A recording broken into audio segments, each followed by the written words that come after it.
আমাদের বরিশালের মানুষ হচ্ছে নারিকেল দিয়ে চিংড়ি মাছ ভুনা খেতে খুবই পছন্দ করে। আর আব্বু সেদিন এরকম বড় চিংড়ি মাছ এনেছিল, কিন্তু আমাদের এত বড় চিংড়ি মাছের থেকে মাঝারি সাইজের যে চিংড়ি মাছটা সেটাই খেতে বেশি ভালো লাগে। তো চিংড়ি মাছটা আম্মুই রান্না করছিল সেদিন। তো ভালোভাবে এটা ধুয়ে পরিষ্কার করে ভেজে নিবে, হালকা একটু ভাজবে। চিংড়ি মাছ বেশি ভাজলে শক্ত হয়ে যায়, তাই হালকা একটু ভেজে নিবে। আর চিংড়ি মাছের এই যে পাগুলো, এটা খেতে ভীষণ ভালো লাগে।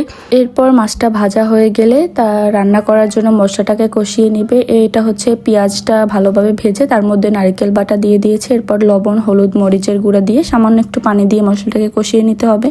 তারপর মশলাটা ভালোভাবে কষিয়ে এটা তেল ছেড়ে আসলে তার মধ্যে সামান্য পরিমাণ মতো পানি দিয়ে চিংড়ি মাছগুলো দিয়ে দিয়েছে। তো চিংড়ি মাছগুলো দিয়ে এবার একটু ফুটিয়ে নিলেই আমাদের রান্না কমপ্লিট। রান্নার কালারটাও যেমন সুন্দর হয়েছিল, খেতেও ভীষণ মজা হয়েছিল। তো আজকে রান্নাবান্না এখানেই শেষ। দেখা হবে নেক্সট কোনো রেসিপিতে।